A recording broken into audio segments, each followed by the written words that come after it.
So what I will tell you now will be part of the first lesson. So I'll write it so when you are online, you can see lesson 1.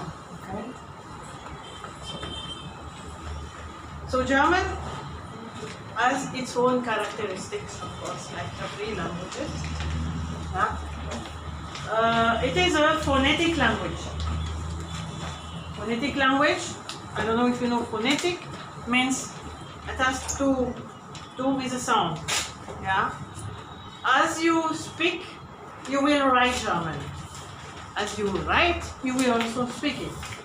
It's not like in English that in the alphabet, the letters have a sound, and when they are in the words themselves, they will have another sound. I take, for example, the verb irritated, or not the verb, but the word irritated. Irritated is an adjective.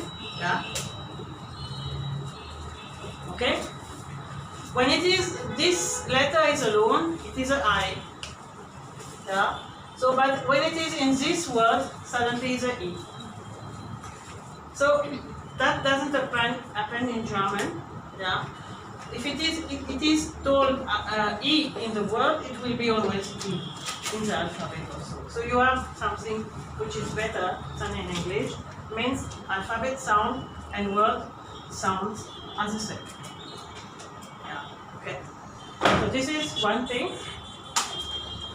Then German as noun. Okay, you have seen what is a noun. A noun is always with an article. If I have, for example, the table, it has to be a noun because I have always to have an article before the noun. Yeah, I know sometimes in India you tend to omit the articles. Yeah, so English is wrong in this case because every noun has to have an article. So, as I'm talking now about German, you cannot omit the article because we are working a lot with articles. The noun is not so important, but the article is very important in German.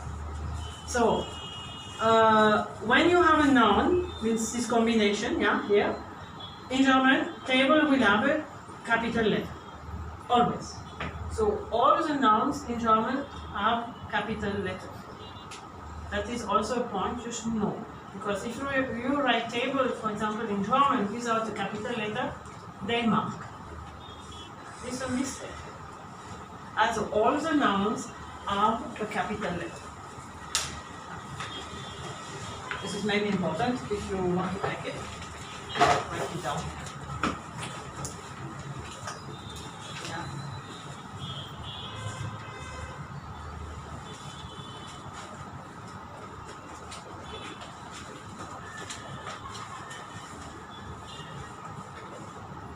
As a phonetic language, capital letters at the nouns and the place of the verb. The verb is also a word in the sentence which shouldn't be neglected. It is the most important word. So in almost all the cases in German, the verb will be in second position. The position of the verb is almost in all cases, yeah, in second position. Second is the position of the verb. So we will learn it. We will learn it. Okay, verb in second position in most of the cases. The cases, yeah.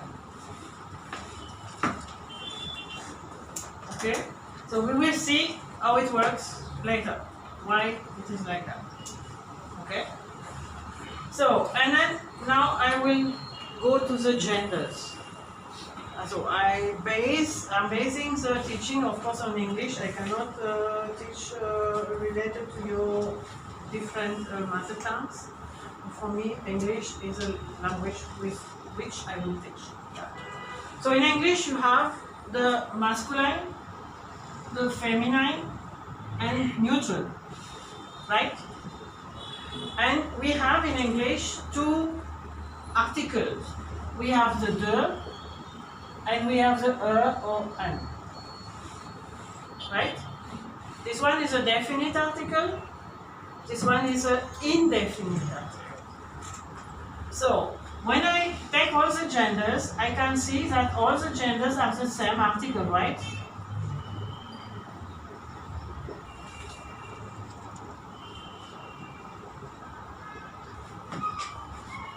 This is easy in English. Yeah? So when I come to German, I will have also the different genders, but the articles are different. So the de now, I put it as a reference for you. The de German will be, in the masculine, will be der. In feminine, it will be die. And in neutral, it will be das. So this is a big difference. So you see that the article is very important in German. And the or an, here it will be ein, here it will be eine, and this one will be the same as the first. Ein. Also ein, eine, eine. So you see that German is already different when it comes to the article. So this is also a point I wanted to tell you. And you have to keep it in mind. So another things, we have talked about masculine, feminine and neutral. So in English, yes. What is neutral in English? All the objects. Yeah? What is masculine and what is feminine? This is masculine is a man, is a person. Feminine has to be a woman. Finished. This is a different distinctions between the genders. German is not like that. Of course, most of the object will be neutral, but it's not all for all the object. So if I take, for example, the chair, it will be masculine in German. Yeah. If I take the bottle is feminine. Yeah. If I take the board, it's also feminine. The lamp is feminine. So, as you see, you have to learn your genders, yeah, according to the your gender with the article, I would say, because you cannot make out at the beginning. You would think like in English, or for the chair I put das. No, the chair will be there. So this is also a complexity of German. You have to learn every noun with a respective article to be able to know which gender the noun has. Even in Marathi it's like that. Ti kursi on. So it's a feminine in Marathi. Chair. Same. So if it is like that, you see, you have maybe an understanding. Yeah, I cannot know, but if in Marathi is like that, you will have so many objects with another genders than in English. Yeah. Okay. So this is what I wanted to tell as a beginning, as an introduction now about the generalities and about the language. Now we are going directly to the alphabet, because to speak and to write you have to know the alphabet. Okay? So I remove all that.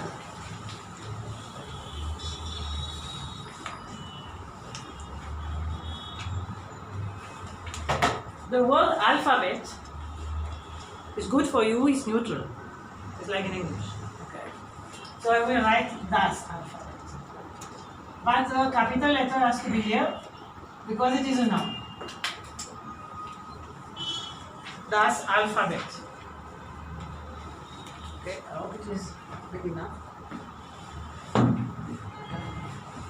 So the first letter, of course, like in every language, is a A. So English is A, German is A. Okay? Like in the word, we have also the same in German, Alligator. Yeah? So German say Alligator. Gato. Okay? A is a outside as well as inside the word. Yeah. The next one is a B. Like in the word B. Okay? The next letter is a C. So here I cannot find anything in English. It's C. A, B, C. D. Like D. F. No, A. Pardon. A. Like here, you don't find anything, so the sound is here. A, F, like in English, nothing to tell. Gay. So gay, like in the word gay. Yeah.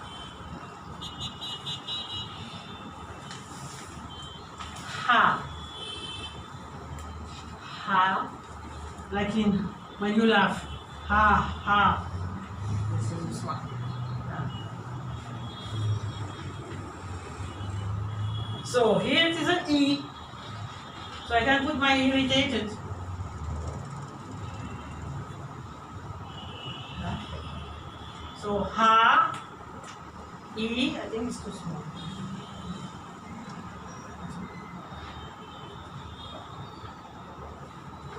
This one is a yacht. Yacht. So what is a yes for German? How do you say yes in German? Ja. So we will have a yacht. Yeah. Yes. Okay? Not ja. Yeah. Yeah. This one is a car, like in car.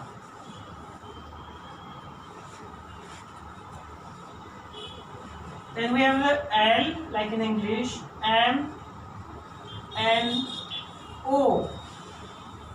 Same as in English, nothing to tell. The next is a P, like in the word P.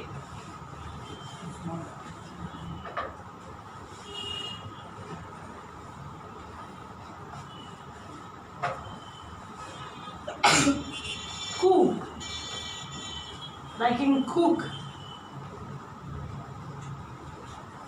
Cook. Air, like in air. S. Yeah. So S, I have to tell something. The S is in the alphabet is a S.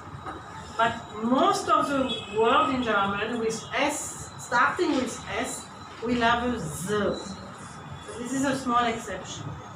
Yeah. So be careful. It's spoken mostly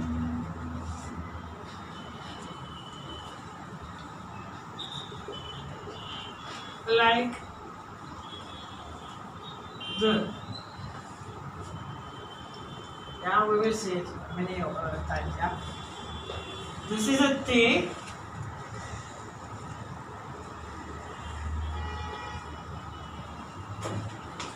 U. Uruguay, like in Uruguay, has not a U, but a U. This is a foul. Foul. So it's spoken like a F, yeah? Foul. Yeah.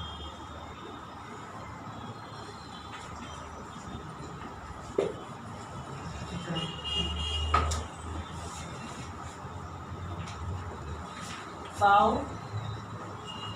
This is a V, like in vehicle.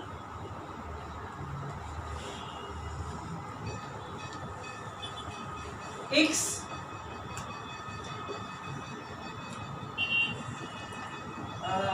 This is a epsilon. So I write it like in German. I cannot find another way of writing.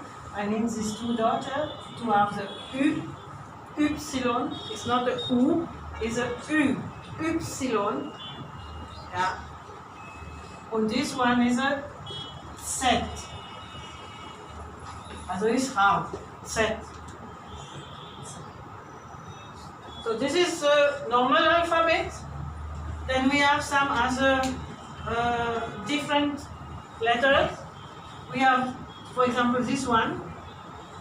This is a kind of beta, like in the Greek letter. Yeah. So is it equivalent in the sound of double S? Also it's S. Regarding that, what I have to tell you, find it not in Switzerland. Switzerland doesn't have this letter. You may find it in Austria also, and in Germany you find it. But the Swiss don't have that. The Swiss speak also German. 80% of Swiss people speak German. Oh, 60%. 20% that speak another language. Yeah. So, also, this letter is not found in Switzerland. Okay. So now we have three letters which will change their sound if we add something. It will be the A, the O, and the U. And we will see now this letter. I don't know if I finished this one. So for example, the A, capital, and the small a, I can write them also like that.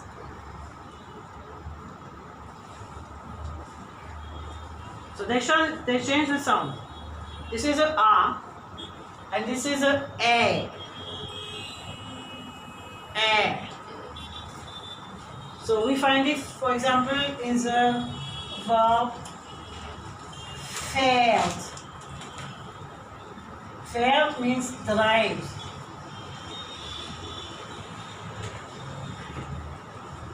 Okay? We have the O's similar.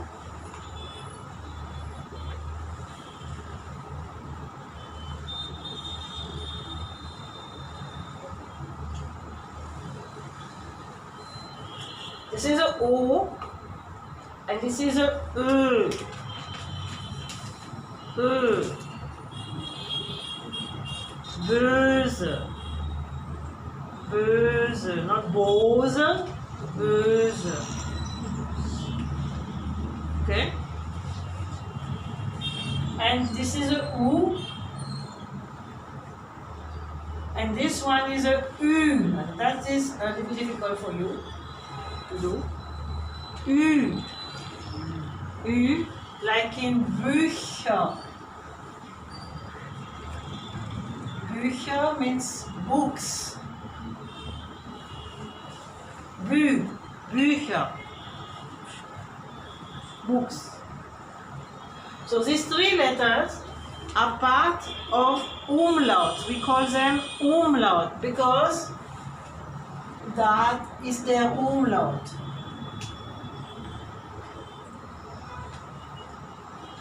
This is their umlaut. Means the two dots are called umlaut. It is masculine, you see it here. Yeah. So if I want to spell this word here, I will say fährt. How to spell it? F A umlaut H R T. This is the spelling of this word. F A umlaut H R T. Okay? If I want to spell this one now, So B, like that. I give you the sound. Umlaut. S, A.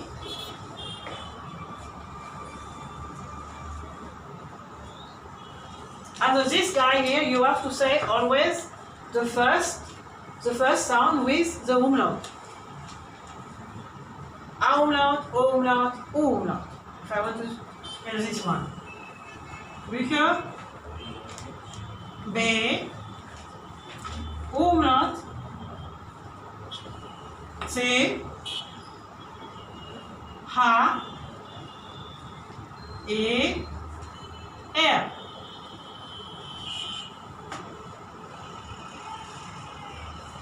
Okay? This is like that you have to spell it.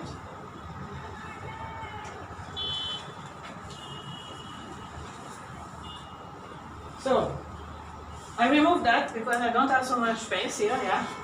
I have not a lot to write here now due to the shooting, yeah.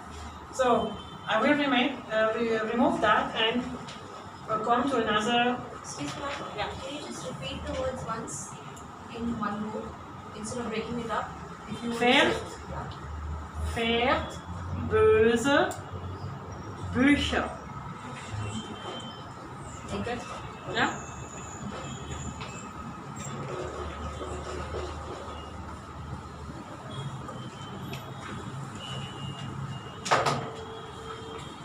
So now we will see some diphthongs like in English. Diphthong means two letters together.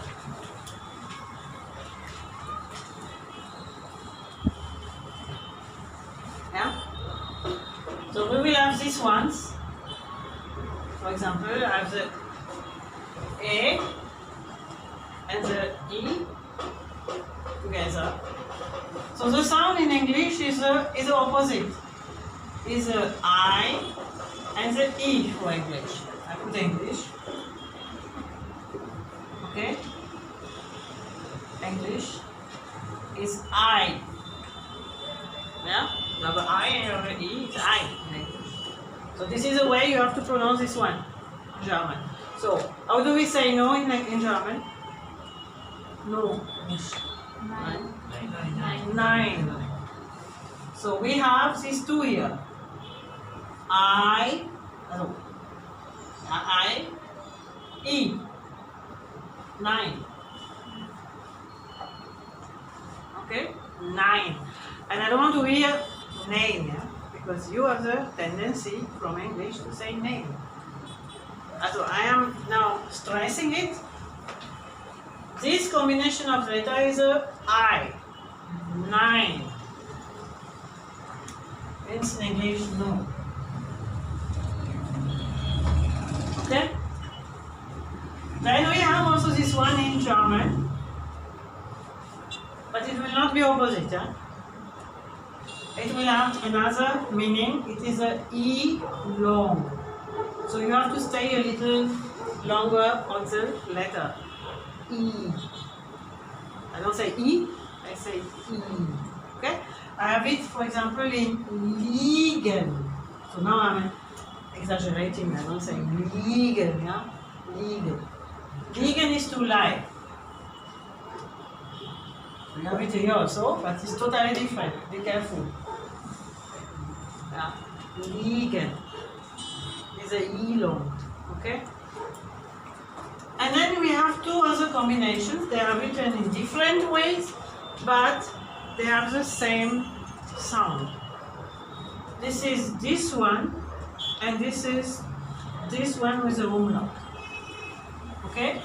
So these two will have one sound, and this is this one. Oi. Oi. So for this one, I will have it in 9, which is 9, the number 9.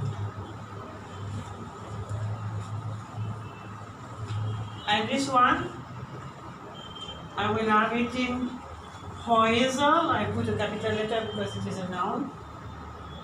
Häuser.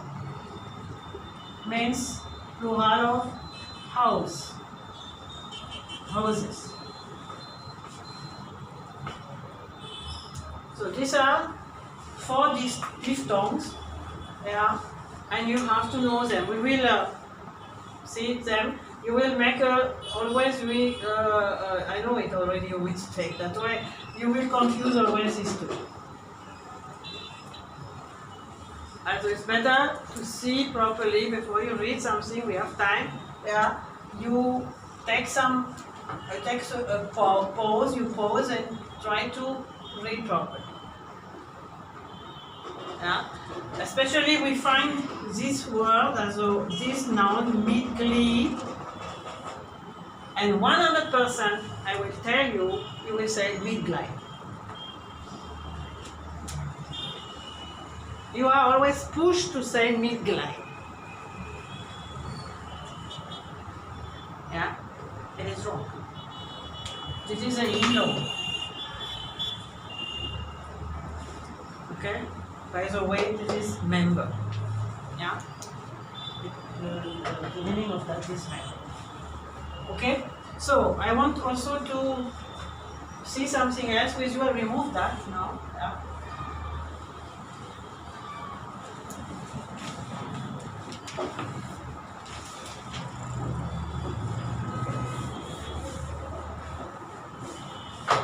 The pronunciation of this one, CH. Yeah? So the CH. So we have 2 possibilities of pronouncing this combination of letters. We have it from the throat, which is a little hard, h, and we have it from the mouth, which is a little softer, is a h. So the mouth will, you will have problem. I know, you will say sure, you will say I don't know what, but it's difficult for you to say h. Not for all, but for some of you may have some difficulty. H. So what you have to do, you have to bite your tongue between 2 molars. H. Yeah. And you have it, and the air has to throw through the mouth, yeah? H. The air has to go out. Okay? Yeah, it's like that. So when to tell it I speak it and when to speak it here. There is also a rule, yeah? Okay? So for the is easy. You will have to have the A, O, and U. I think it's too small. A, O, U. For example, if I say this verb, the verb machen. Machen is to make. To make or to do. So I will have to speak it from the, I will write from the throat. Okay? Machen. If I have the O in the noun koch, koch is a noun, means cook.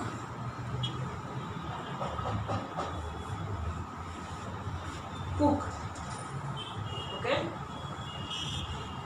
And for the who, we can take, here we had books, we take the singular simply.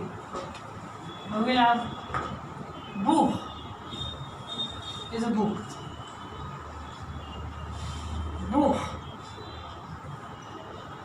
Okay? So also, the first is pronounced machen, the second koch, and the third Buch. All from the throat. Okay? Now the second way of pronouncing the CH is from the mouth.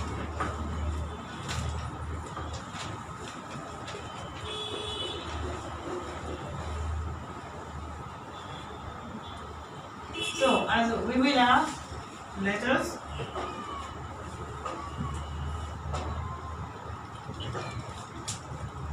For example, the E in German, yeah? I in English. So ich have it in the word ich. Ich is an I in German, in English. I is a pronoun I. Then we can have it with a E in English. Okay? For example, I take the verb sprechen is a verb, so I don't put a capital letter. Here also, it's not a noun, so I don't put a capital letter. These two are not nouns, so I am allowed not to put a capital letter. Sprechen is to speak. Sprechen. Yeah? Okay? Then we have the combination of letters. This one is I. For example, in reich, reich is rich.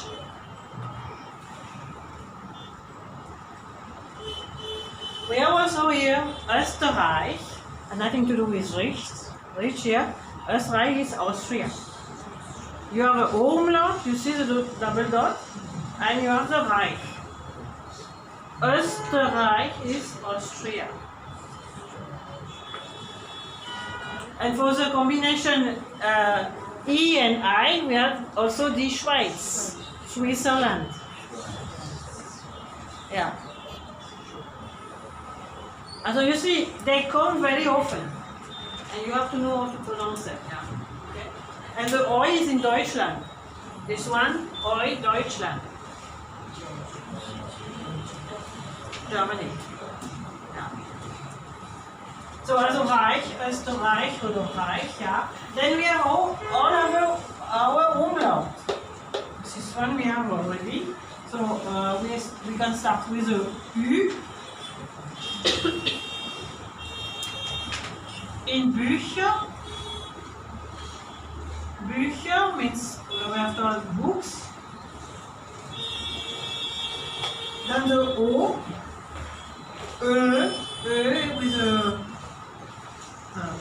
With a umlaut. So we have here the cook, which is singular. I want to have it in plural now, the cook. Okay? Then what I do, I put a umlaut, CH, okay, and E, and I have the cooks. So this one is pronounced Koch, and when it is in plural, I have to pronounce it from the mouth. Köche. So you see that the plural mostly falls in this category. They were in this category, they fall in this category.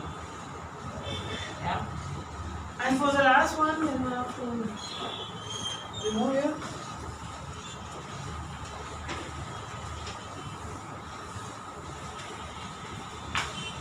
So this is a continuation.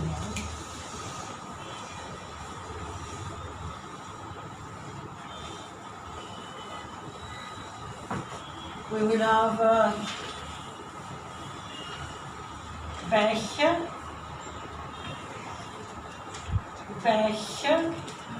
are small rivers, very small rivers.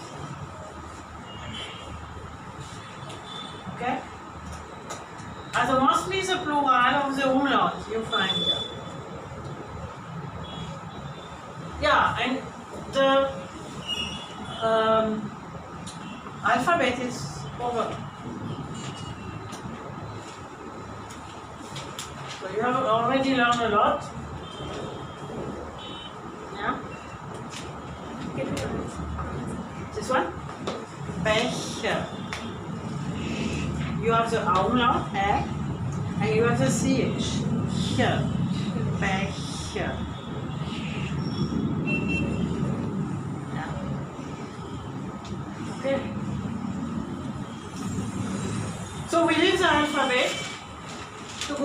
numbers. Now, yeah.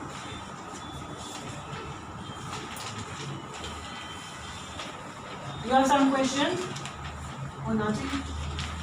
No.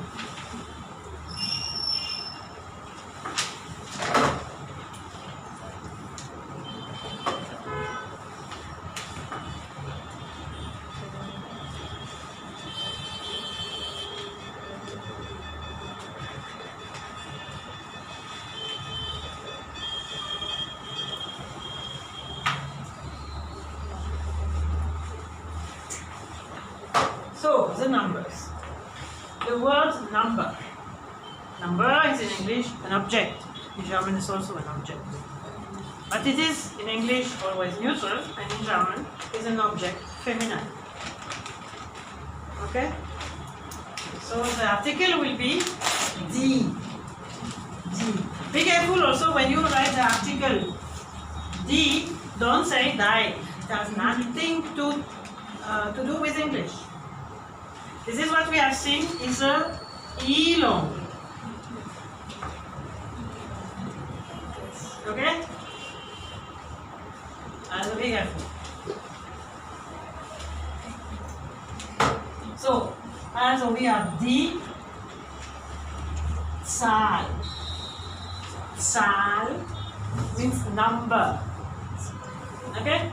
But I want it, I don't have only one number. I want plural. So I have to put it in plural, right? So I will add en. Then I will add my plural. It's Zahlen. The article remains the same for the plural, okay? I don't have any change. We will see it later. All the article, the de in German, plural, are die. You don't have to break your head. For the plural, the de will be always die. Okay? So means that the numbers.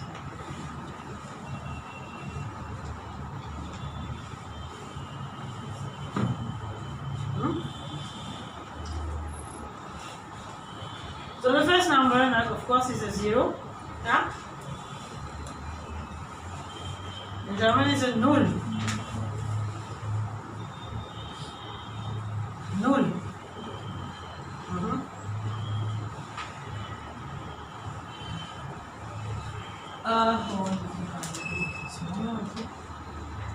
So this is a way you have to write the 1 in German.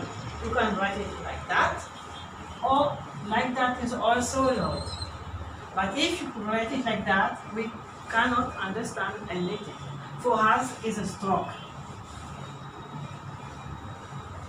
Yeah?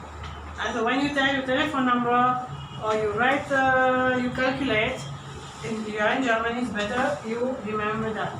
Because my students, they don't remember. When I correct something, it's always like that. Yeah? Either this is wrong, nobody understands. Yeah? You don't have it. So, 1 is eins. Eins. We find again the combination like in 9, eins. Okay? So, 2. Again the combination. 2.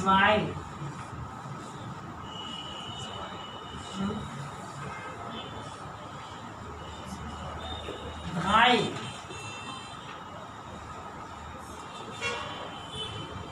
So you have to know the alphabet to be able to pronounce these numbers. That is clear. That's why I am doing the alphabet always before. So this is 4. We have a V, we have an E long, and we have an R long. So 4. Yeah. And what about 3? 3. 3. I,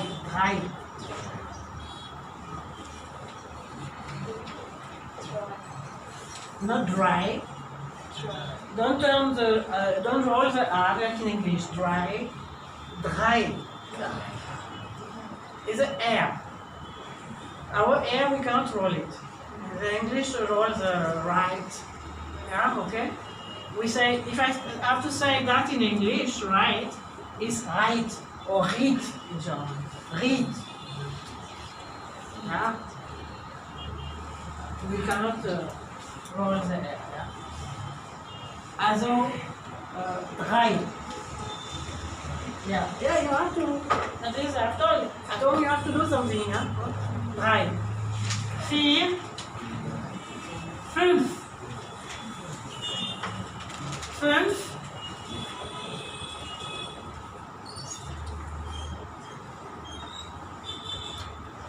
Sechs.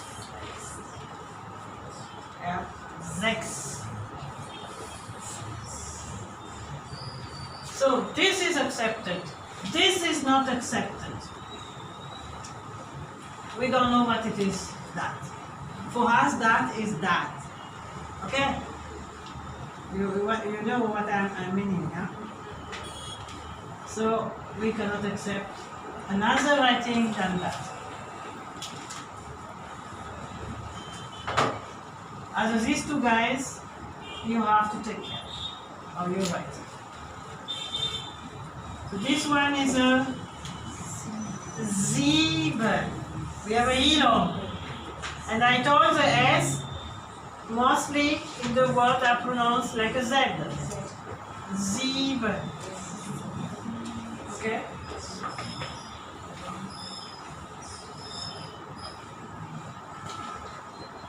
Acht. So we have a CH after A, so it has to be pronounced from the throat. Acht.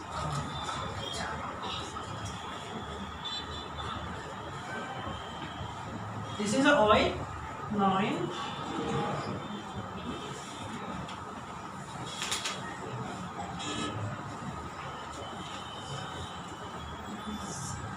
Und 10. 10. The Z. Yeah. Z. This one is a Z. No, the alphabet is that, no. So, 10. Yeah? Okay? Z is a name of the letter when you spell. For me to be able to write the Z, you have to take Z. D, H, N. But in the word it's same. You have to make a difference between the letter alone and the letter in the word. Yeah? It's like in English. You say irritated, but you say I, double R, yeah, and finish, yeah? So, R, and irritated. I don't know. Okay? So, this is another till 10. We will see all the numbers. Then after that, we will have 11. Too small.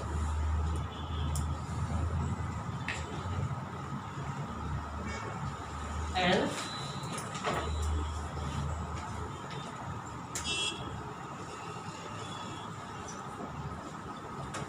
12. 12, yeah? So here from 13 onwards, we will have, like in Hindi or like in your languages, that we take the last number first, and then we go to the first number. So we will have first the drei, and then the 10. So, 3, 10.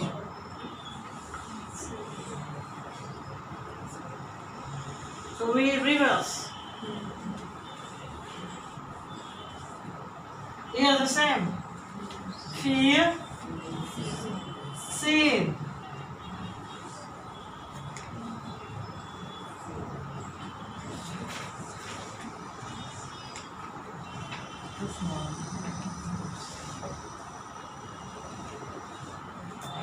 hier op de camera.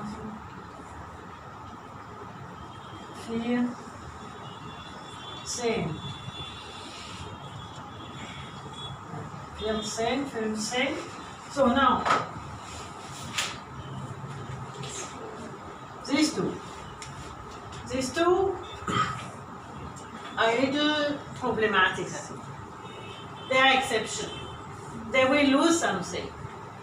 So the Z's, we lose the S. So we will have Zech. Zech. You know, after the E, you have a CH. It's from the mouth. Zech. And then Zehn. Zech, Zehn. So be careful here, there is no S. The same with the Sieben, it loses the ending EN. So Sieb, Zehn. And these two guys, you have to take care of.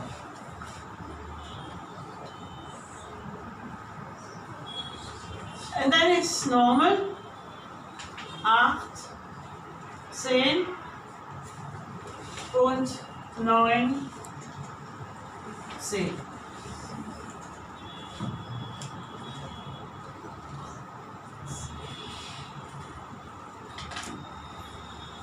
Okay?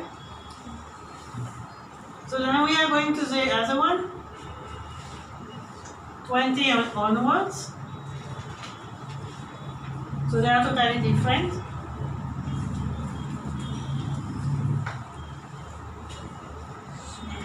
20. 20. 20. Yeah. Because this one is a TS, yeah. 20. Yeah. So the G is spoken as you want, as a like a K or like a this one.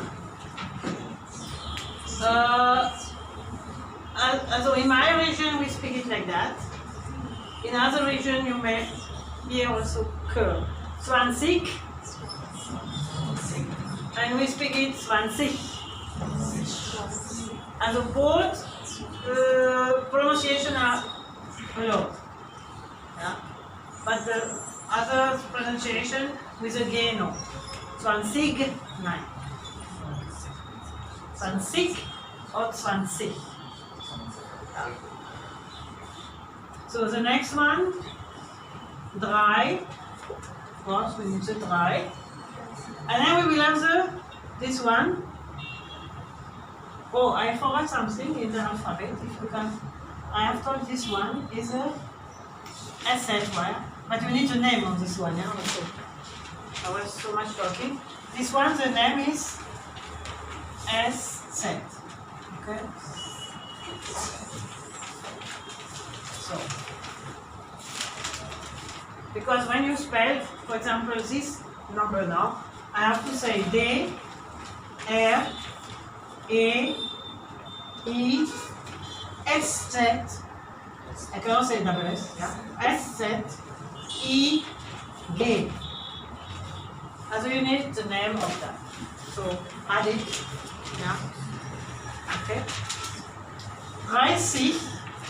30 is a double S after all, yeah? 30. Okay. And this one is the only one with the SZ. It's like that. Because we have 2 I maybe, they are vowels. And this one is not a vowel, so I don't know. Didn't write the language down. So 40. No, so that's 31. Huh? 30. 30. 30. Not dry, yeah? And nothing to do with dry or wet, yeah? Dry. It's difficult to do. Not a full English sound, I don't know. Dry. Dry. Dry. Sie. Yeah. Okay? 40.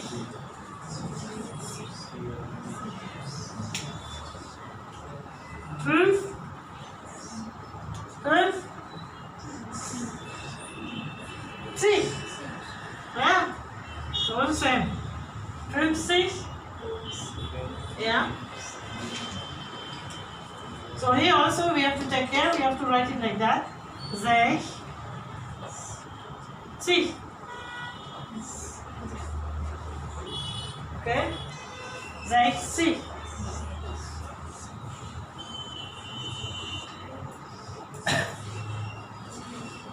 70. 80.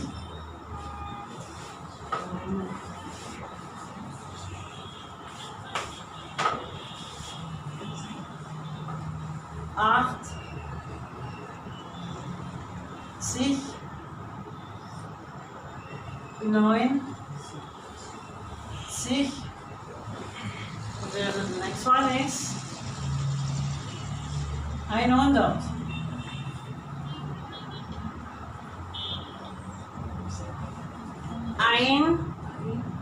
100.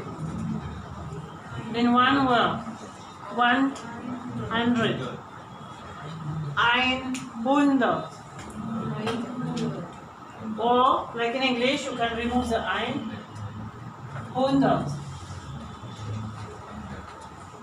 Also, I don't want to hear 100, half German, half English. Doesn't work. This is a doubt. 100. Okay?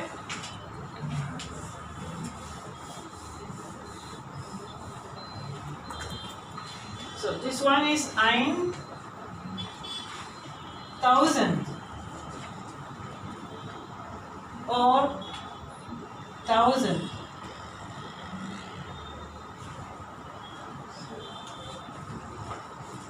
Okay?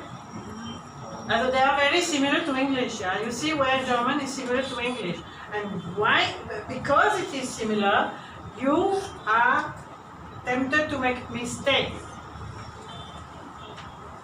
And this is why you have to be careful. That's why the learning during the week is necessary. Also, 1,000. Here, I don't put anything. Okay? We don't have comma here. This is English. So if you want to put something, you put a dot. If you don't like that. You can leave a gap. Like I have left the gap here. Or you put a dot, but no comma. The comma is always for the decimal. So this is 1,000, then we will go to the million.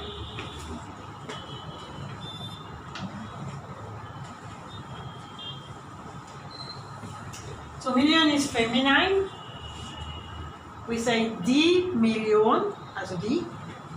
So if I say 1 million, I have to have it in feminine also. So English says 1 million. So English use the one, the number. So German will use the article, the a million. So I cannot have this one. I cannot have, because this is a number. And we don't use it. So I have the article. Eine, a. This is what I have shown you, the and un, feminine, masculine, that before. Eine, and this is a, of course, we have an article, then it will be a noun. So in German you have to put a capital letter. Eine Million.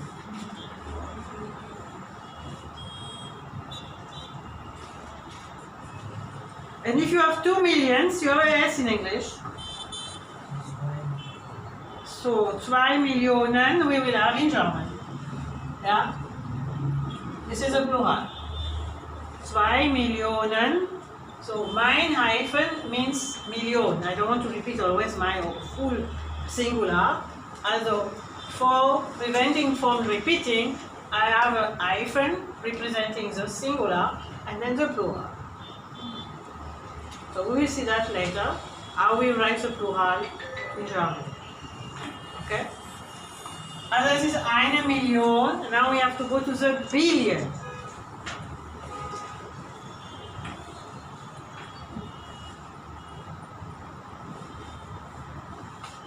So billion doesn't exist in German as the word billion.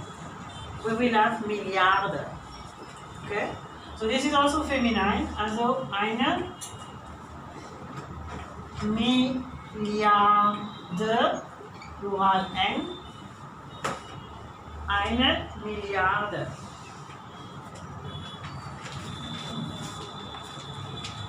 Billion is typically English. Here we have another milliard. So, and we have learned all the numbers, yeah. In the book they learn first lesson till 20, and second lesson they learn all the others. So you have already all the numbers. Now we have to combine, make combinations from numbers. If I want to have 31, for example, I have the 30 and I have the 1. Yeah. So how to write all that? Okay. So we'll try to find some space here.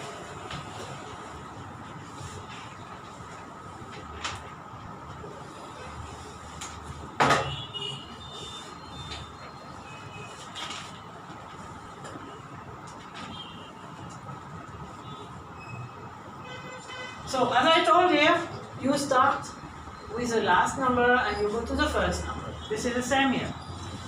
Yeah. So I have to start with the first, with the last, pardon, is a 1. But here also we will have an exception. The 1 loses the S, like here the 6 and the 7. So we will have 1 und 30. So we have this one, it's not a number, this is an N.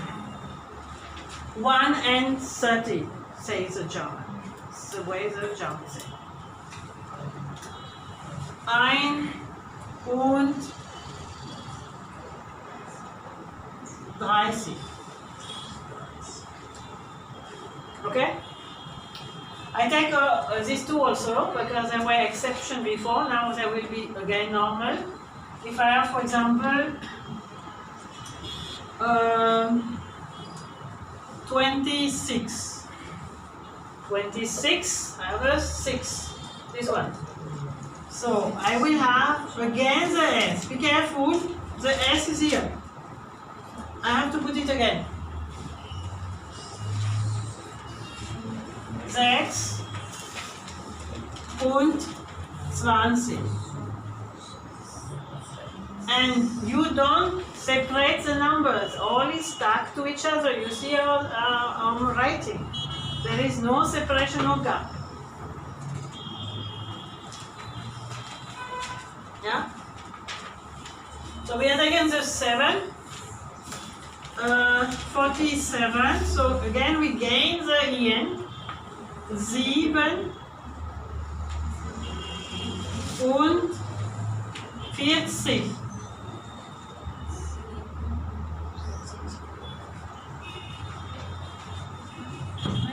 Ja.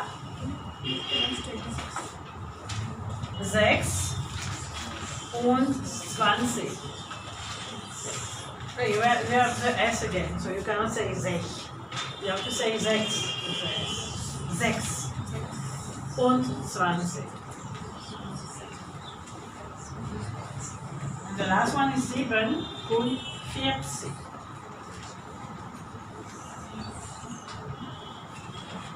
You are all following?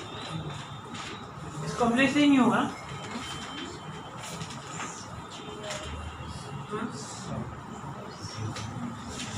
Okay? So these are the 3 exceptions, of course. I have written them first. Now we will see, I remove that, yeah? We will see the normal numbers.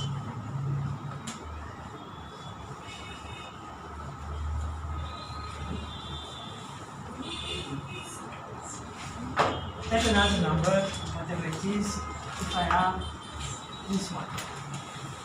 So who can tell me that?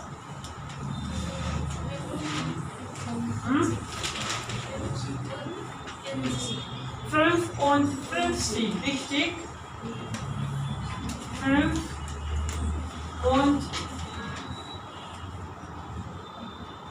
55. Be careful, put your dot as a umlaut.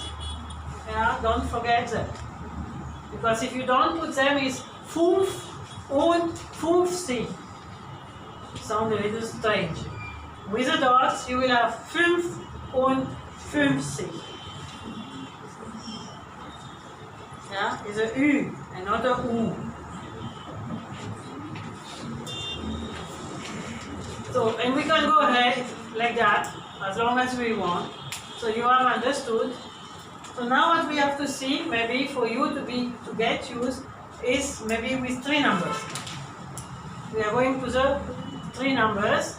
If I have, for example, that 896, how to tell that in German? So 800, how do you say that in German?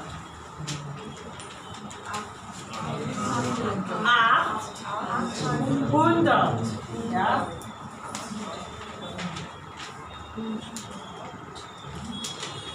And 96, 6 und 90. So also without gap it looks a little weird. If you have million without gap, you can imagine. It will be a long thing, yeah? Yeah, we can try maybe with 5 numbers or a little more, yeah?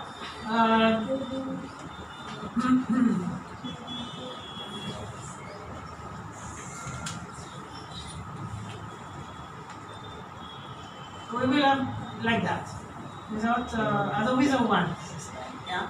It's a little different. So we'll try 25,000.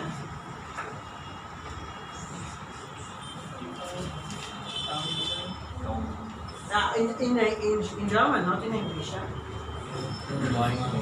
20, huh? 25.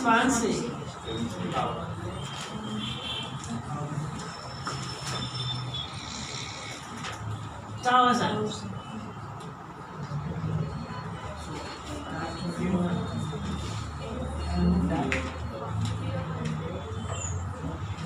Huh?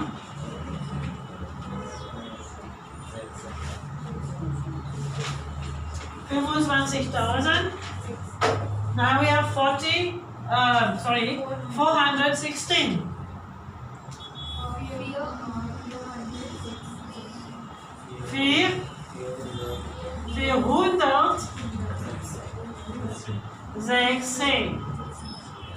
416.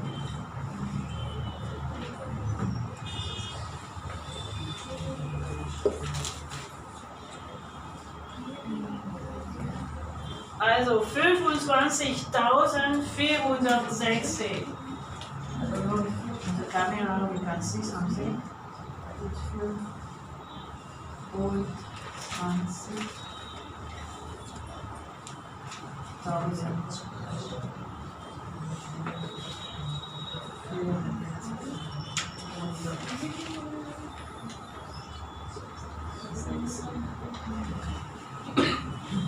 Okay?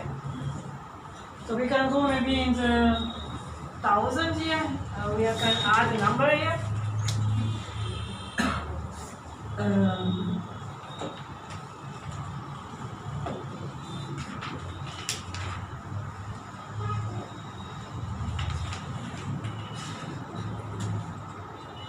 So who's trying to do that?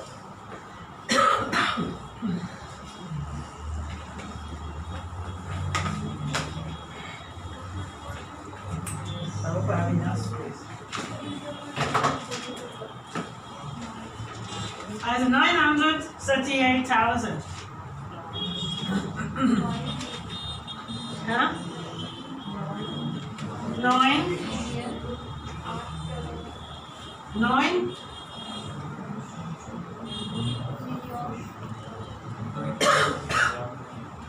Million. Das ist kein Million. 9, 900.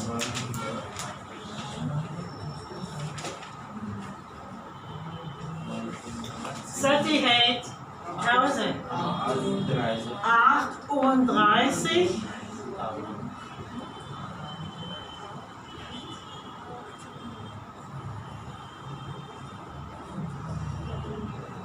38.558. Sorry. 585. 500. 85.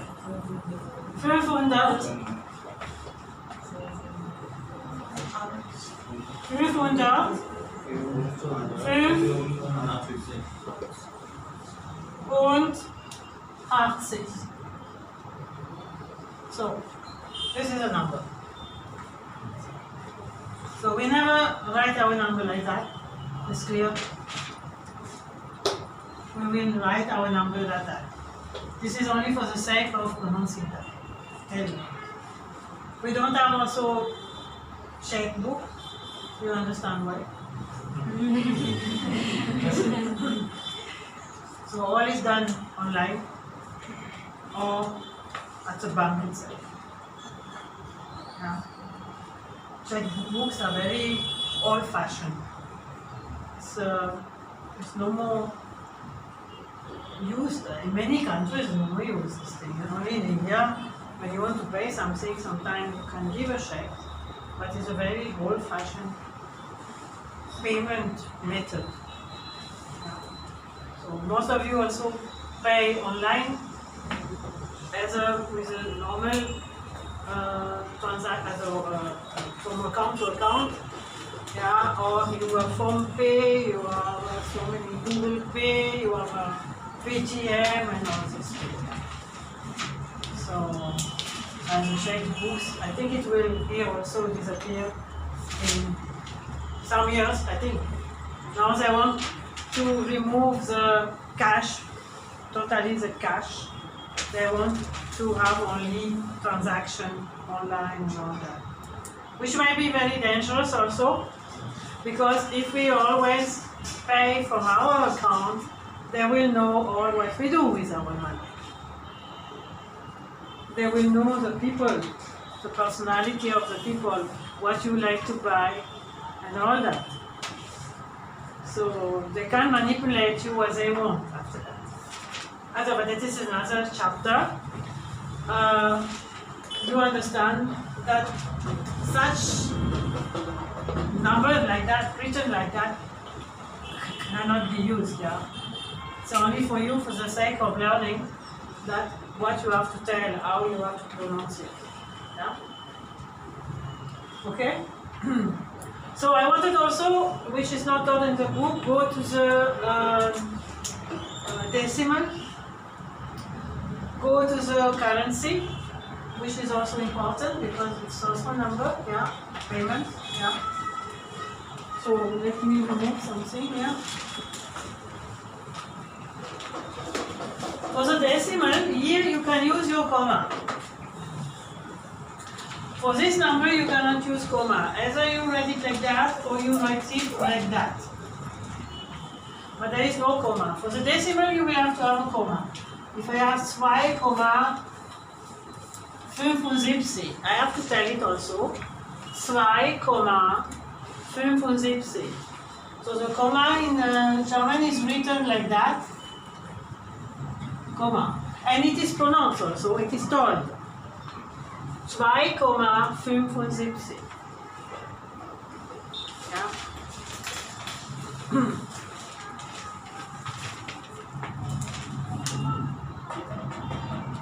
2,75. Also in English we say 2.75, yeah? You don't even say 75. You say 75.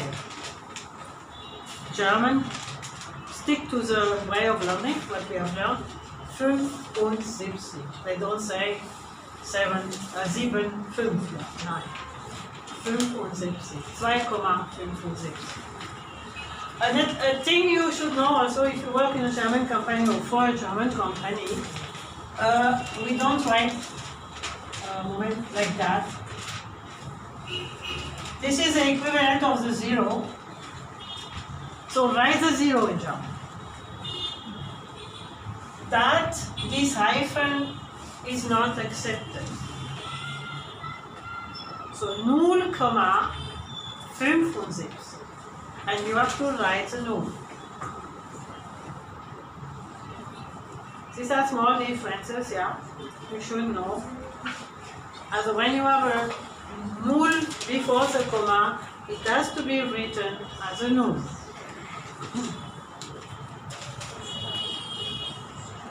Is it clear?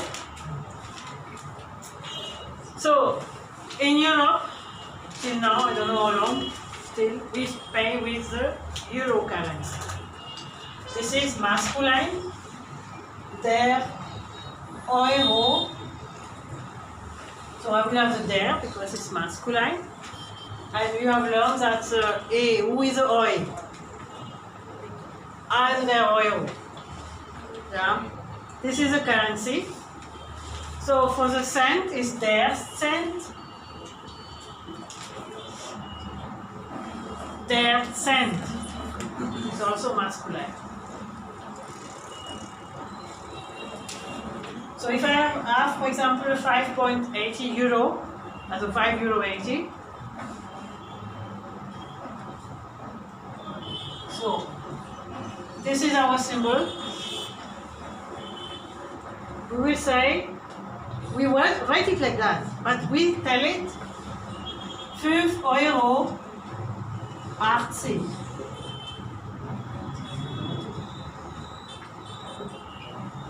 €. You have to pronounce it like that. So the comma is no more tall. Yeah, it's no more tall, the comma, for the currency.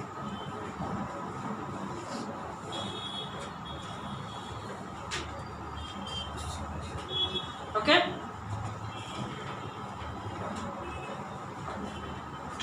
You will have to work with all this number. You have, in your work as an engineer, you have to divide, you have to multiply, you have to add, and you have to subtract. So you need symbol for that, and you need how to tell them. Yeah?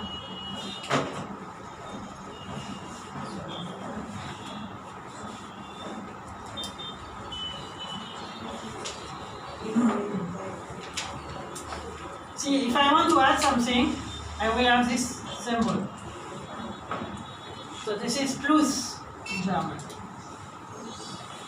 8 plus 8 ist 16. Sorry, I cannot count anymore. Ja, 16. Also 8 plus 8. Ja. So, das ist minus. 8 minus 8. Okay? So this is divided by, in English, geteilt durch. Be careful, this is two words. You have the I and you have the CH also, be careful.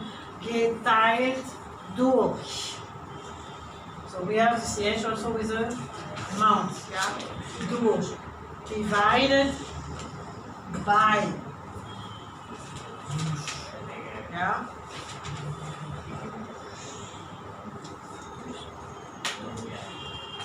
Geteilt durch.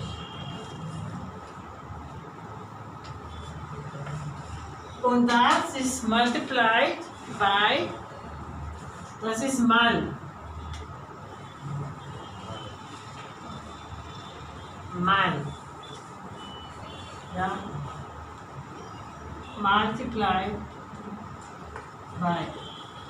Or into you say in English also, into. But normally it's multiplied by. So, and all that, you will have a dash, yeah, and then you will have your result. So das. So in English equal. In German is gleich. Equal. So gleich has a meaning also. For the calculation it is equal, but it has a meaning, we'll see later. So, or what we can say is, in English is.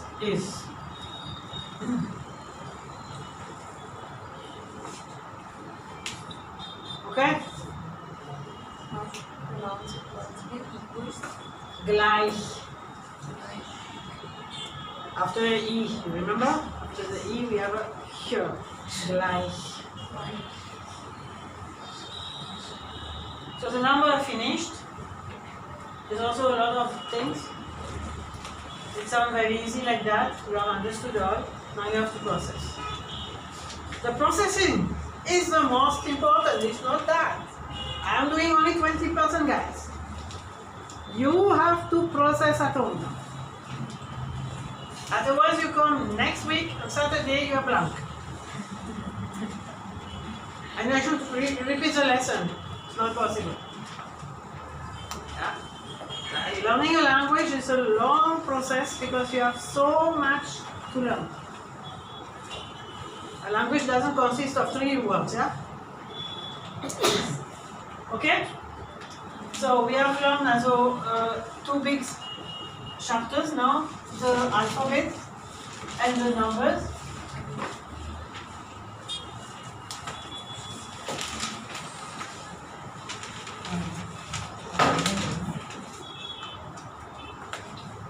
So, now we will see the greetings and the salutation. Now we have the alphabet, so we can speak.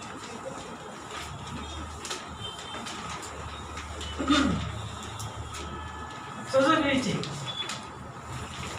Greeting, the word greeting is der Gruß.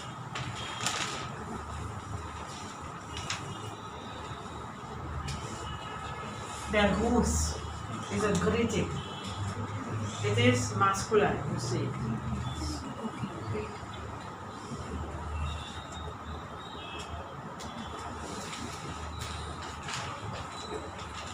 So my plural will be that. Why? Here I have a umlaut, 2 dots, and an E. So the plural will be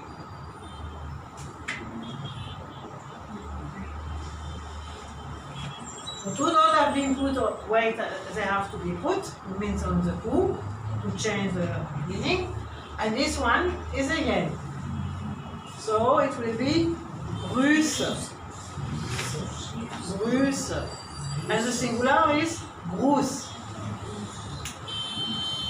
Yeah?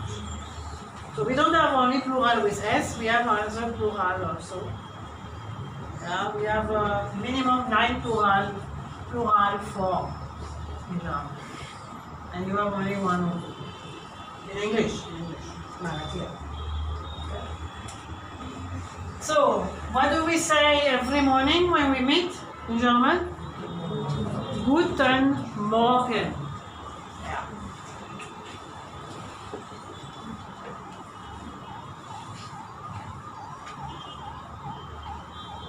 So here I'm starting, so I will write it with a capital letter, but it's also like that. And Guten is not a noun. Huh? I can also write it like that. It's because I am starting.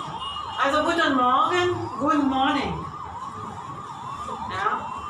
So after the morning, the English they have good afternoon.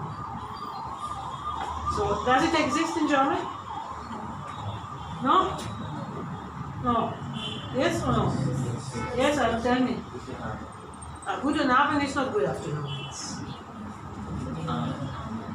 Good evening. So we don't have it. We go directly into the day. Yeah? So it's Guten Tag.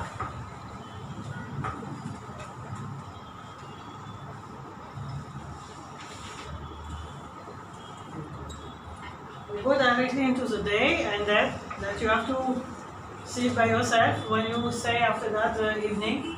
So the evening, in Germany you can say 5:30 in the evening, yeah. Difficult to tell, yeah. This is everybody different, yeah. So, guten Abend. Good evening. By the way, Tag, pronounce it like that. You have to pronounce it like that. Tag. Okay? So we have the three greetings of the day. Guten Morgen, Guten Tag, and Guten Abend. Yeah? These are the most common one. Especially when you don't know the persons, the people, you have to be polite. These are the right one.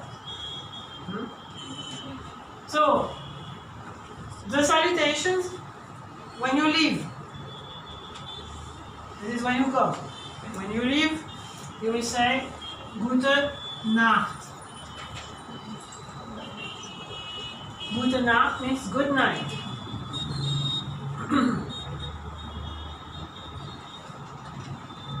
Okay? Gute Nacht. Also this is with a throat because we have a Nacht. Okay? Or if you want to say simply goodbye. Auf Wiedersehen.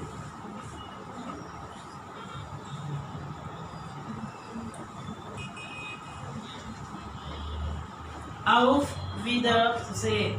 This is goodbye. So, this word is cut in two. Wieder means again. And sehen is to see. We can say also in English, see you again, instead of goodbye.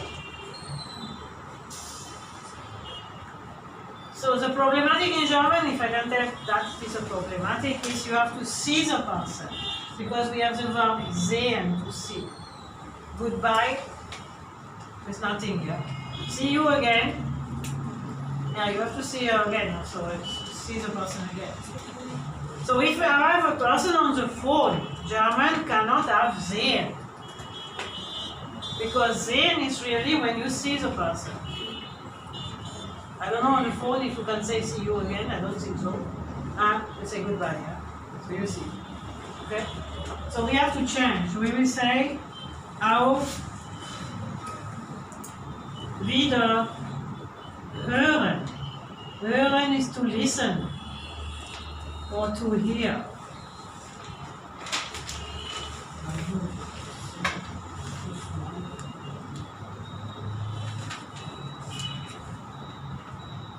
To listen, to hear.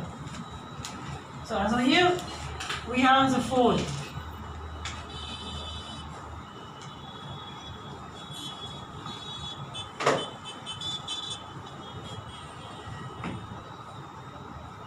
Okay? And these are formal greeting salutations. You can also use them in an informal way when you are friends. Nothing prevents you to use them. Now we will we will learn the really informal way of greeting and salutating, but you have to take care. You cannot say to your boss what I am teaching now. Or you are really a good friend to him, or have to be careful to whom you address. So, also informal, the greetings is hi, like in English. We have a lot of English words, don't worry. Hi, or hello, hello, or Tag, simply Tag. We remove the Guten. Yeah. So these are the most common one. In the south of Germany, you can have Grüß Gott,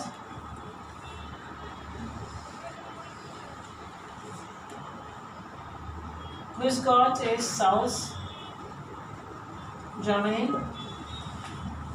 Means God greets you.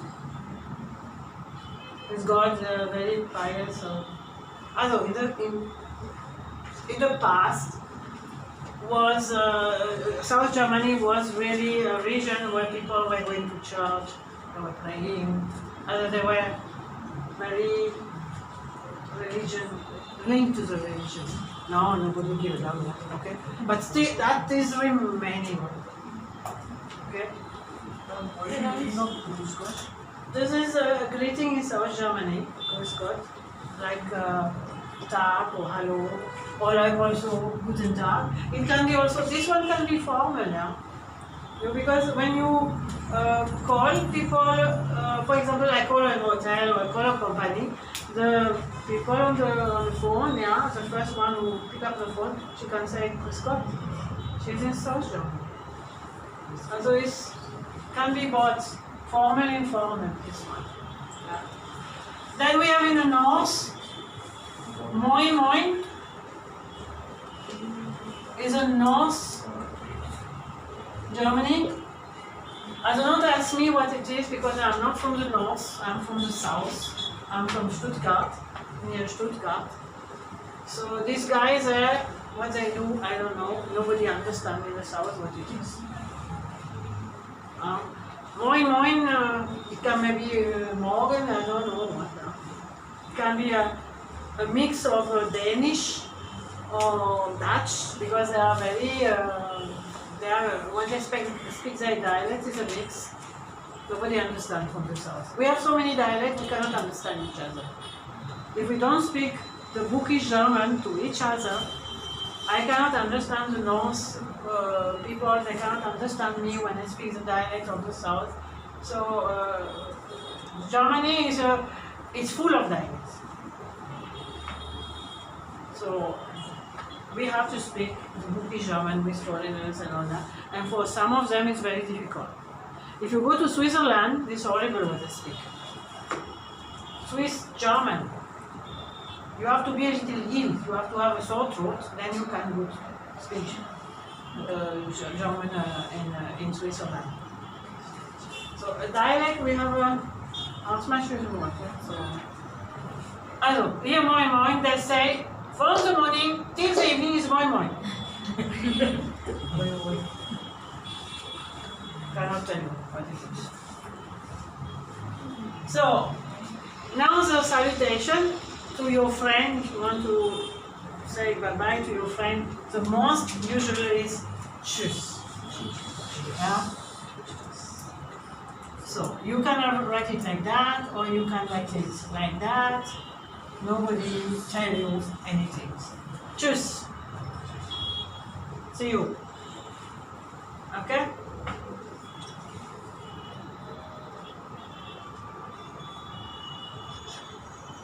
So I have spoken about salutation and greetings in Germany. I don't know all of them, but in Austria, when they greet, in Austria, in an informal way, they say Servus.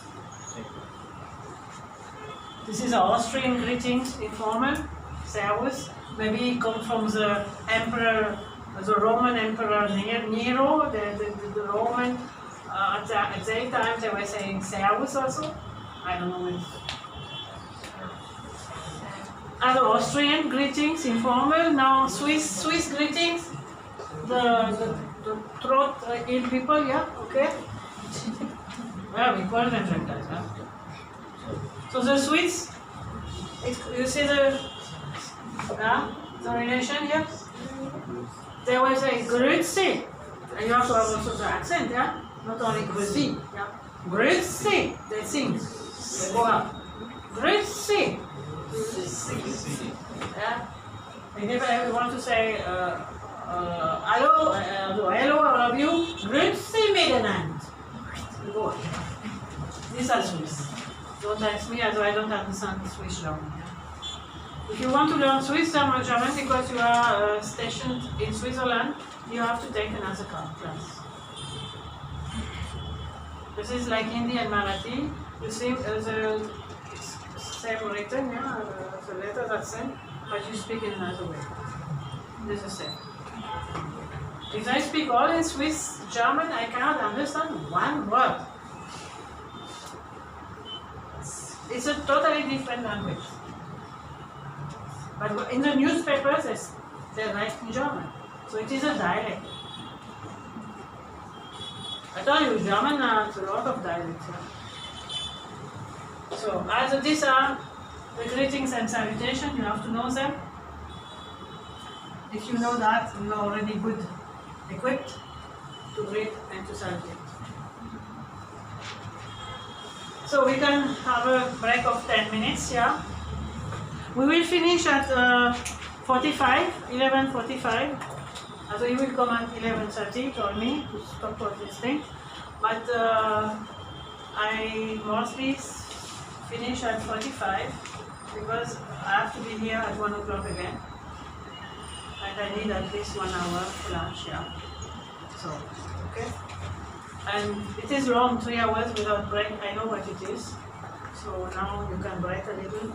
If you have some question, you can ask me. Yeah. So you see it by yourself, but that learning is compulsory. Yeah? It's a long way to go.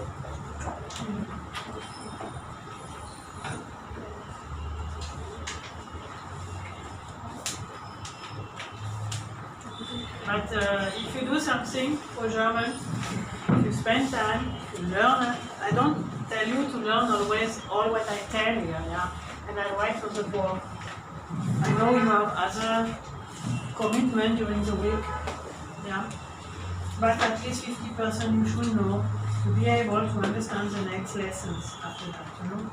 Because if you don't know that, and we use that in the next lesson, it will not bring you anything, and for me it will be also, I will not be able to teach properly.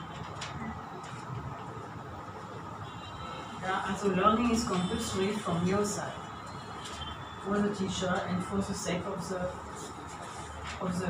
class.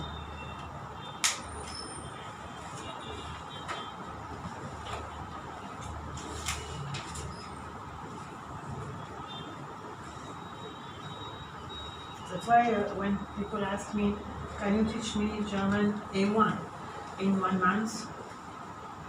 What can I answer? I have no idea. Huh?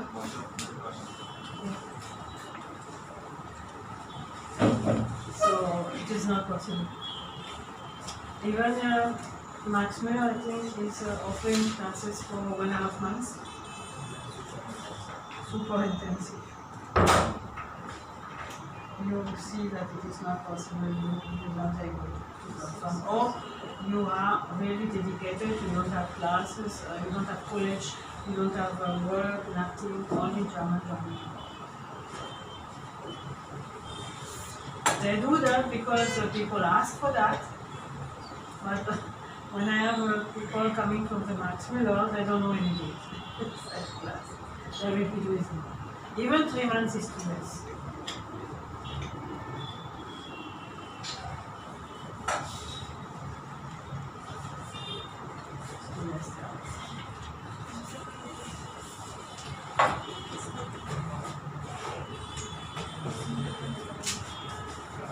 How would you practice on weekdays? What should be the methodology of practicing these people? Or what? There are so many methods according to you, how you can learn now. Some they concentrate more on the vocabulary, they learn by heart the vocabulary. Okay, this is one thing. You shouldn't forget the grammar. Here we don't have grammar till now, that's only vocabulary. But you shouldn't forget the grammar going along with the vocabulary. Vocabulary doesn't make you speak properly. If you have a table, car, and computer, what can you say? You need to have a verb, you need to have a, in between, to link the words. The grammar will make you link the words. So you have to learn both of them. Yeah. But if you learn 50% at least, if you revise your grammar and your vocabulary and try to keep something in mind, then it is at your stage maybe enough, because here we have you are very old for learning a language. Language, if you learn it after 20, is very difficult. Yeah? So language should be learned from 10 onwards and better as a child. So you have to see what you can do. Yeah. Slowly, 10 words a day, for example, but you have to keep them in mind. You shouldn't forget it immediately after reading them and learning them. Yeah? And the grammar, you have to repeat. See what is meant and all that. Because when I explain the grammar, I explain it in a way you can understand. And so when you leave the room, yeah, you have understood all. All is understood. So, but you have to see it again. Yeah. You learn as you want at your pace and all that, but learn something. Don't come here next Saturday without anything, without having learned anything. Then I can tell you, you will not perform. Because everything will be new again. Yeah? And I will use what we have learned in the previous lesson to be able to do my next lesson, and you will not understand anything.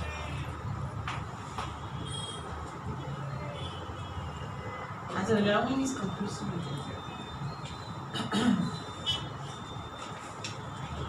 So how much should we concentrate on listening or reading? Well, language is a combination of all, especially for the Max Muller. If you go for the junior college, 11, 12 standard, when they take the exam, they will have only to write and to read.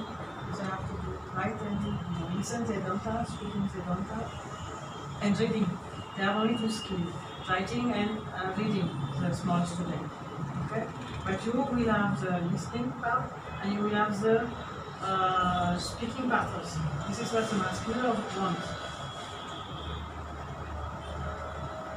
That is the language complete. And I know it will take.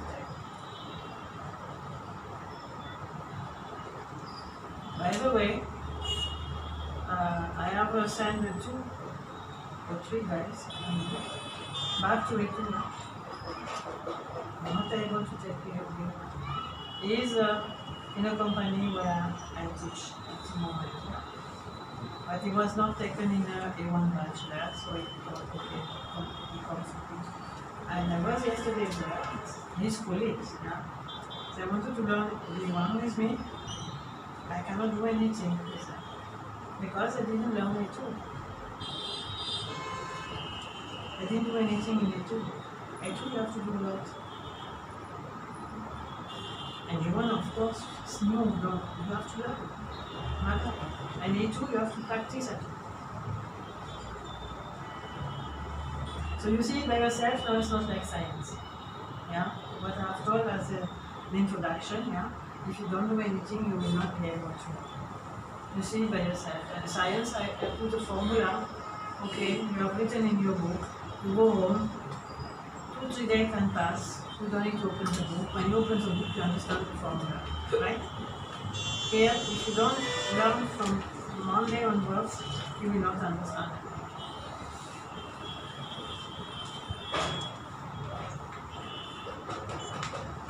It's a long process. So imagine the translators, imagine the interpreters, how much they have to do. They have to learn like a dictionary, the content of the dictionary.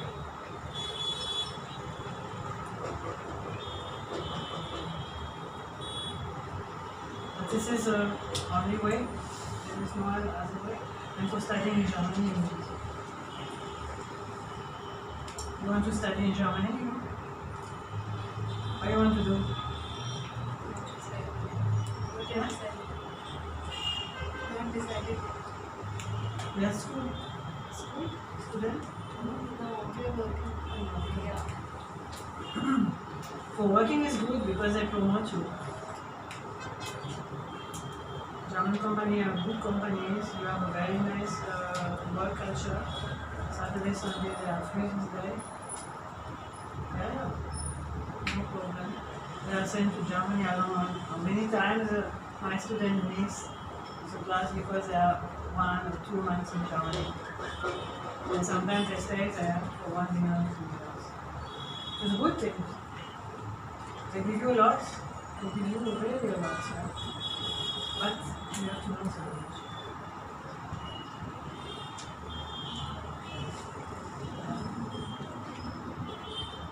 They give you something, you have to do something. Yeah? As an exchange. Okay, we can go ahead. So, today we will not open the book, we will open it tomorrow. I will do it like that. Tomorrow you will understand.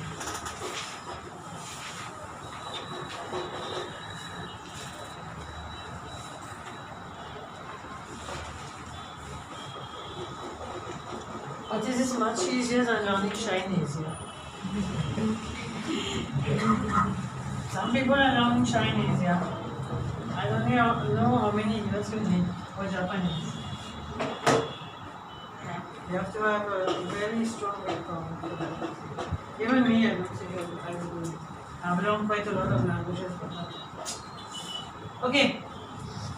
So, now, we have to introduce ourselves and we have to introduce also another person than ourselves. Yeah? First we will see the introduction of ourselves. Yeah? So, first we have to ask for the name. What is your name? Yeah? And you will understand my name is, or you will answer my name is. Yeah? Okay? And then, how are you? I am fine or I'm not fine. Yeah.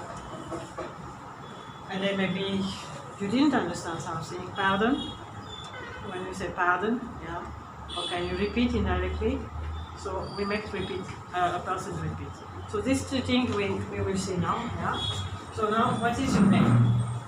So in German you have it like in Marathi or in Hindi with a tone form and with a half form. In English, unfortunately, we cannot have the tone and half form is always you. Huh? So German has this difference also. Yeah? So German has two ways of asking for the name. The German way and the English way. So we will start with a verb, with the first way, means German way. And we need for that the verb heißen. Yeah? This verb, this is a verb you will use for asking for the name. Heißen is to be called.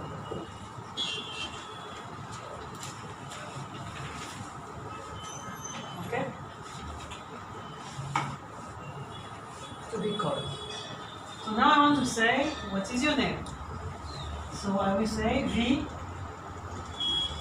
heißt du? So this is my tu, okay? Means informal. For people who are not Marathi, you have to remove maybe that or no. Informal. Wie heißt du? What is your name? Yeah?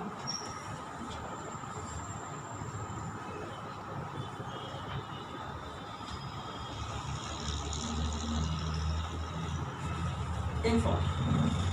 Okay? So the du is your tu for the Marathi. Okay. So is a you informal,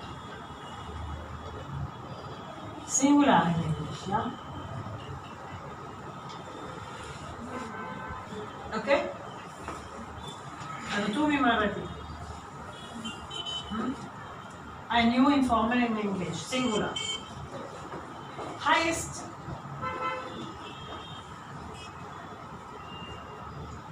Come from heißen. Fair. But I had to have another ending. Because here we have the du. The you, informal singular, need another ending than the verb in the tu form. This is a basic form of the verb. So heißen, all the verb are ending with en in German, all the verbs. Okay? As soon as I relate the verb to a person, I have to remove the ending en and put the respective ending of the person. So the do, we have the ending here, t. Okay? It's no more the basic form. It's a form for the do. So wie heißt du? Yeah, is to be so very difficult to be called for you. You informal singular. Okay? And the wie is a question word. So question word normally meaning is how. The original meaning of wie is how. So the Germans say how are you called? How are you called? Okay? For German it's not a problem. How are you called? It's a good sentence. No problem. But if I say how is your name in English, that is where the problem starts. You have to say what is your name. When we have the verb heißen, we can say how are you called.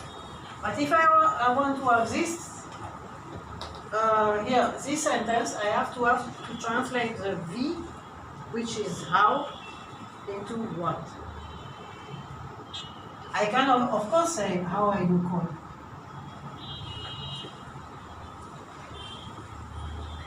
This is a literal translation from German, but you don't tell that.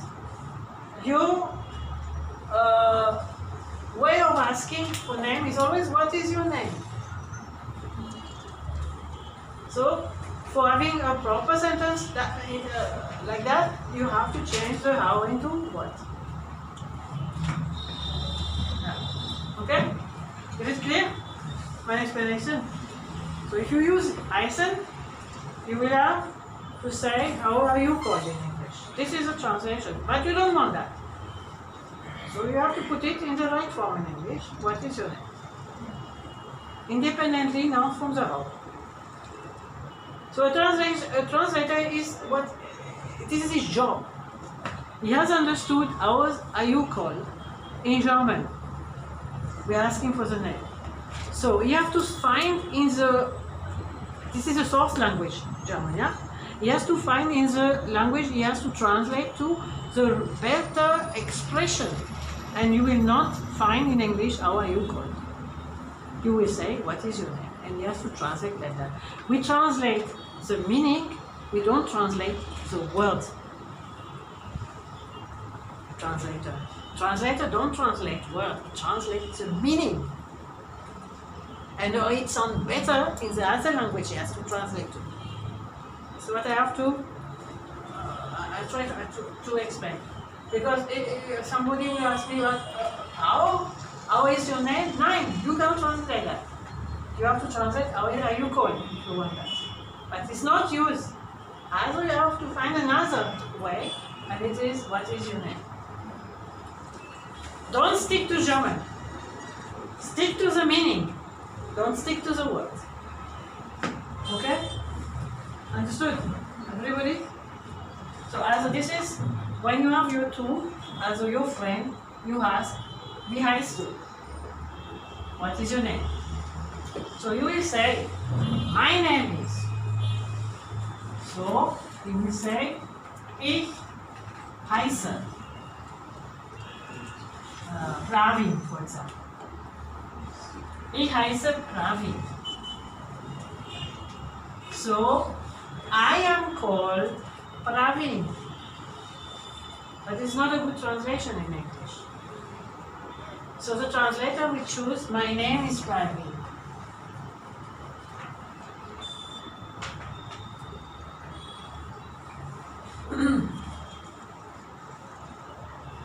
Okay? So when you see, I have the heiße.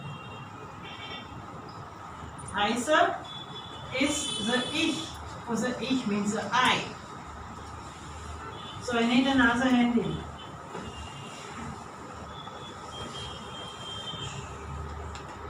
as the verb in German, they will have an ending for each person. Yeah? So, ich or I am called. Ich heiße. I am called, ja. So, it's not the ich, es ist ich heiße. I am called. So, this is already what you can say when I ask you, wie heißt du? Ich heiße, and you tell me that. Yeah? So, this is informal. We can see the formal one, so we will have also the formal one done with heißen again. Huh? I don't want to take another one. So now I will ask, wie heißen Sie?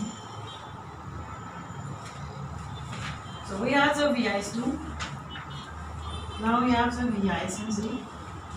This is formal.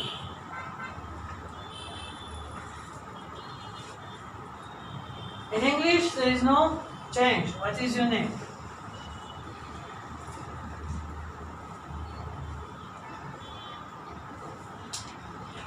Or how are you called? Which is not good. I give you only for the literal translation. We have the Z, the opposite of this one. So this is a U, formal. This is your R.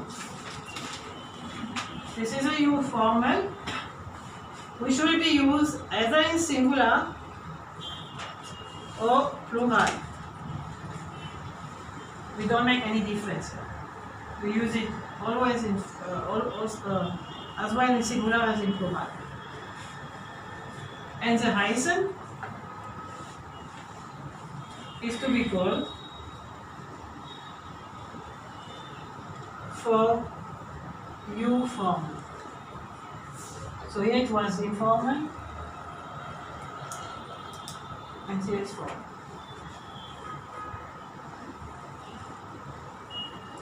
Also, wie heißt du? Du. Wie heißen Sie? How. So the person will answer the same as here. Ich heiße. Yeah. Ich heiße Monika, for example. I don't know Monika, I am formal to her. But when she talks about herself, she will say the same as Harvey. Ich heiße. My name is. I am called. Okay? Clear? You know a bit of French, right? Yeah? French. Yeah. It's just like French, right? Because for verbs, we change the endings. Now, the formal one, in French, I think we translate it to y'all, like how are y'all, or something like vous. We use vous. No. So it's something like that for German, right? Because tu and vous. So for the informal, This is like your tool and you are. Yeah.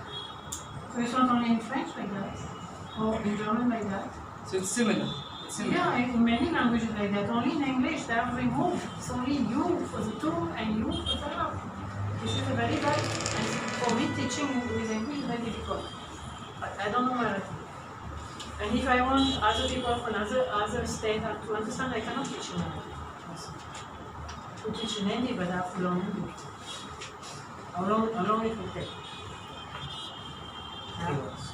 Huh? 3 months. 3 months for the alphabet is different. So, but in every languages you have normally the informal you and the formal you. It's only in English they have removed so many things that nothing is remaining, and we have to cope with that. Okay. Are this clear? You have the do, and we have the z, the u formal, the up. Yeah. Okay. And Wie heißt du will be the question. Wie heißen sie will be the question. The answer will be ich heiße for what. We can make Monika Schuster because this is a family name. I add a family name because when we are with a person, formal, normally they say the surname, yeah? When you are informal, it's always the first name. Yeah. So if a boss asks you, wie heißen Sie? Then you will say, wie heiße Pavan, and your surname. Most of it. But if somebody, a friend, asks you, or same age and all that, wie heißt du, you say, wie heiße Pavan. Is it understood that? Okay. So now we can see it because we have another possibility to ask for the name. Yeah? It is closer to English.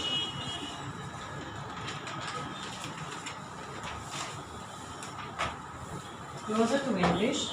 So we will use the verb to be. Yeah? The verb to be is a verb sein. When I say what is your name, I have the verb to be. I don't have the verb to be called. So, wie ist dein Name? Wie ist dein Name? So dein, I have to explain what is a dein. It's a your. Informal.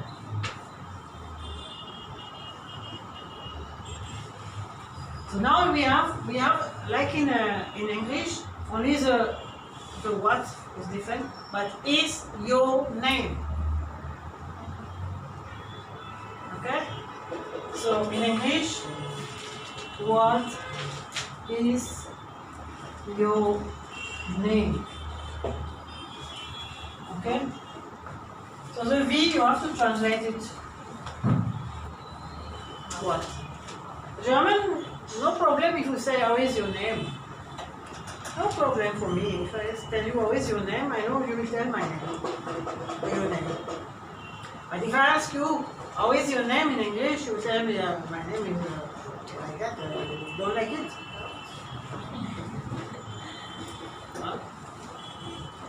The best is you learn that by heart. At the beginning, don't try to understand each word. I tell you, the meaning is the most important. You learn by heart.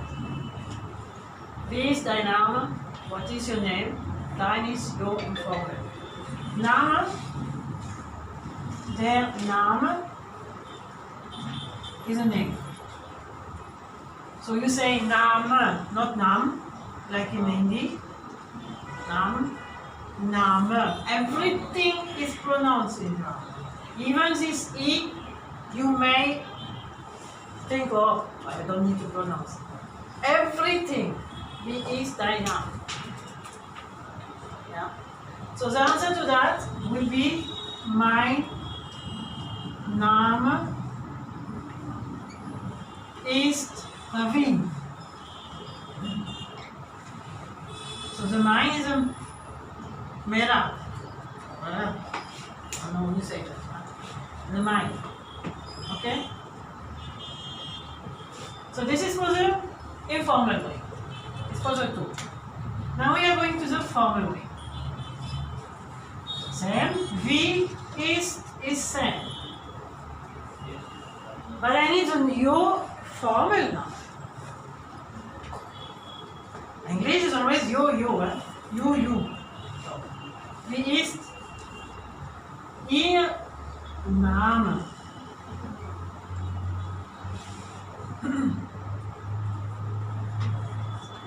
This is as the ear with a capital letter, guys, yeah, capital letter.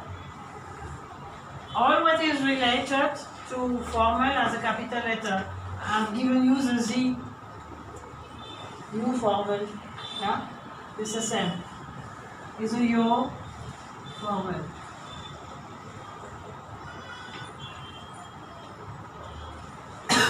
So, wie ist Ihr Name?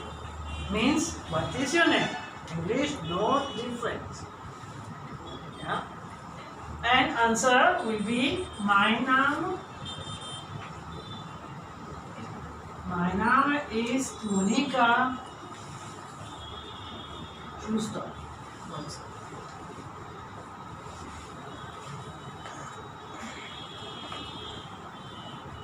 Okay?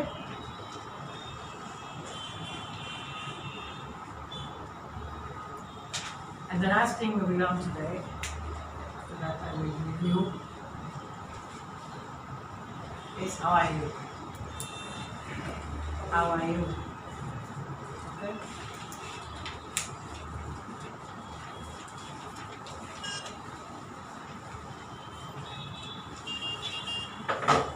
How are you? We have formal and informal. In German you have to bear with it. Okay. So informal,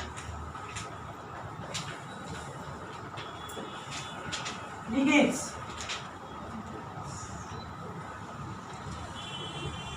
How are you?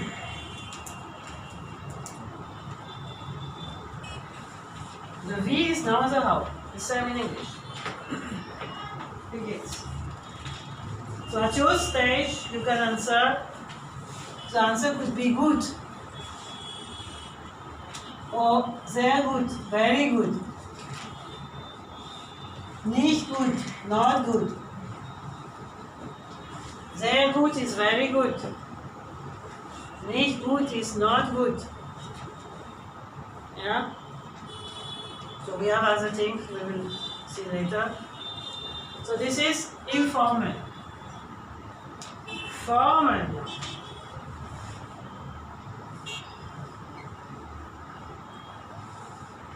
Wie geht es, is a S here, yeah? Ihnen.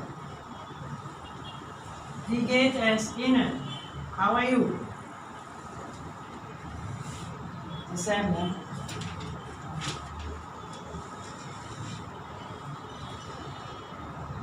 And you can say it like this.